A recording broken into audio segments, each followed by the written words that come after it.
A lot of numbers are useful, but only a few become cultural icons. The golden ratio is one of them. People quote it in math classes, design books, architecture documentaries, and even social media posts about beauty. The number is roughly 1.618, and it is usually written with the Greek letter phi. But before we decide whether it deserves all that hype, we need a clean definition. Imagine two positive lengths, with one longer than the other. Call the longer one A and the shorter one B. These two lengths are in the golden ratio if the ratio of the whole to the larger part is exactly the same as the ratio of the larger part to the smaller. In symbols, that means a plus B over A equals A over B. If both sides are the same value, that shared value is phi.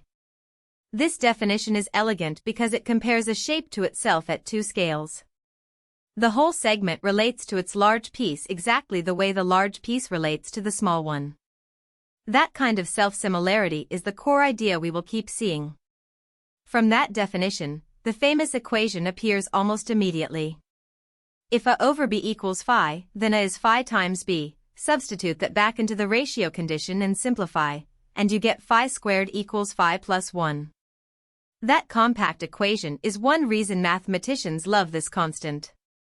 It lets you derive useful identities quickly, for example, phi minus 1 equals 1 over phi. So the fractional part of phi is not random, it is directly tied to its reciprocal. Solving the quadratic gives phi equals 1 plus square root of 5, all over 2. Numerically, that is about 1.61803398887 and it continues forever without repeating, so it is irrational. You cannot write it exactly as a fraction of integers. This matters because the golden ratio is not just a design slogan. It is a precise mathematical object with algebraic structure, exact formulas, and predictable consequences. Whenever we talk about golden rectangles or pentagons, this equation is the engine under the hood. Historically, the golden ratio is old, much older than modern branding around it.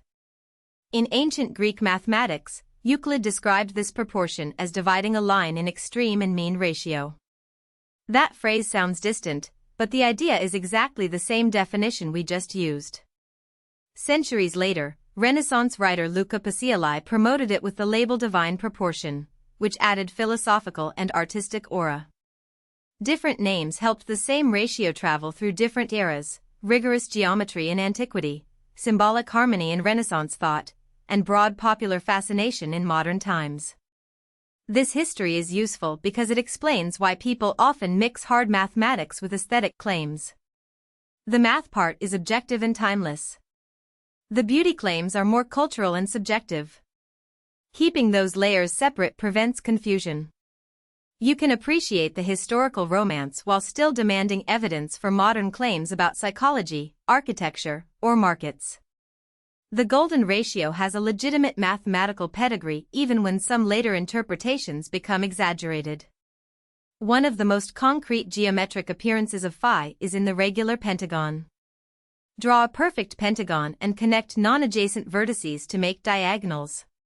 The ratio of a diagonal to a side turns out to be the golden ratio. This is not numerology, it is a derivable geometric fact. Because the pentagon carries five-fold symmetry, those diagonals intersect to form smaller similar shapes, and similar triangles create proportional relationships that force phi to appear. Once phi is in the pentagon, it naturally enters related three-dimensional solids that depend on pentagonal structure, especially the dodecahedron and the icosahedron.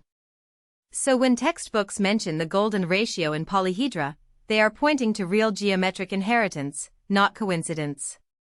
A practical way to think about this is that phi often shows up where recursive symmetry and similarity are built into the shape.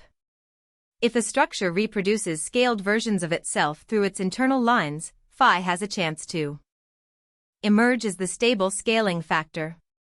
Now consider the golden rectangle, probably the most recognizable visual use of phi. A golden rectangle has side lengths in the ratio 1 to phi. Its special feature is what happens when you remove a square from it. If the original rectangle has longer side A and shorter side B, and A over B is phi, then cutting off a b by b square leaves a smaller rectangle with sides b and a minus b. Remarkably, that leftover rectangle has the same aspect ratio as the original. In other words, the shape reproduces itself after subtraction. You can repeat this process indefinitely, each time producing a smaller similar rectangle.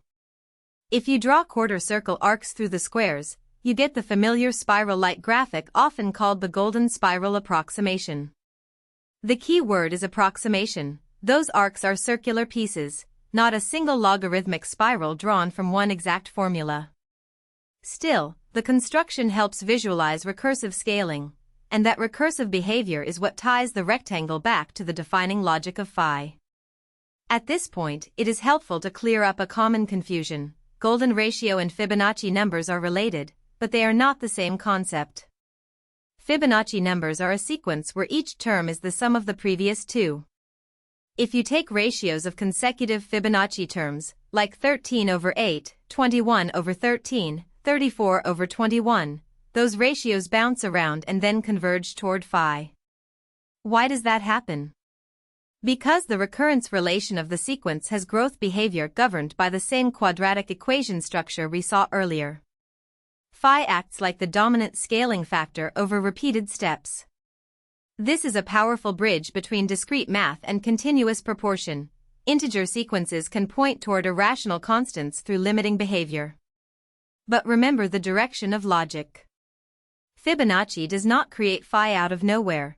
Both are expressions of deeper algebraic relationships. So when someone uses a Fibonacci chart to justify any pattern in life, ask whether convergence to phi is mathematically relevant to the specific system, or just aesthetically appealing. What about nature? This is where the conversation becomes both fascinating and messy. In plants, especially in phyllotaxis, the arrangement of leaves, seeds, or petals, spiral counts and angular separations can align with relationships linked to phi. The famous sunflower seed pattern and pinecone spirals are common examples. The usual explanation is not that plants worship a mystical number. It is that growth processes that optimize packing, sunlight exposure, or resource distribution can produce stable arrangements, and certain irrational ratios help avoid repetitive overlap. Phi-related angles can distribute new growth points in ways that reduce crowding over time. That is a biologically plausible mechanism. But we must avoid overreach. Not every shell, storm, or face is golden. Real organisms are noisy, variable, and constrained by evolution, genetics, and environment. The honest conclusion is stronger than both extremes. Phi does appear in some natural patterning contexts, yet nature is not a universal golden template. Specific claim, specific evidence. The golden ratio also entered architecture and visual art, especially in the 20th century through figures like Le Corbusier and Salvador Dali, who sometimes used proportional systems inspired by phi. In design practice, a ratio can be a useful compositional guide. It helps distribute space, set hierarchy, and create rhythm between major and minor elements. That does not mean phi is a magic beauty switch. Human aesthetic response depends on culture, context, contrast, material, color, function, and expectation. A poster can be powerful with a golden grid, and equally powerful with entirely different proportions. The practical takeaway for creators is to treat phi like a tool, not a law. If it helps structure a layout, use it. If the content needs another proportion, choose that instead. In thoughtful design, constraints serve communication goals, they do not replace judgment. The myth that every masterpiece secretly encodes phi often comes from retrofitting measurements after the fact, where selective cropping can manufacture almost any ratio. This brings us to the most important skeptical skill, distinguishing discovery from curve fitting. Because phi is around 1.618, and because many lengths in real-world objects vary continuously, you can often measure enough segments until one pair lands near that number. If you then declare victory, you have not discovered structure, you have selected data to match a target. Serious analysis requires predefined measurement rules, error margins, and comparison against alternative models. Financial markets are a classic cautionary example. Golden ratio-based retracement levels are widely used in technical analysis, and some traders find them psychologically useful as shared reference points. But predictive power is difficult to establish rigorously because markets are adaptive, noisy, and influenced by countless variables. A level can look meaningful in hindsight even when it had no causal role. None of this invalidates using phi as a heuristic. It simply means claims should be proportional to evidence.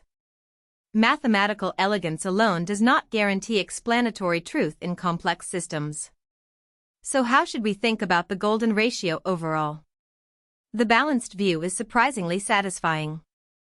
In pure mathematics and geometry, phi is unquestionably fundamental. It arises from a clean self-similar definition, satisfies a beautiful quadratic identity, appears in pentagonal structures, and connects deeply to recursive growth patterns like Fibonacci limits.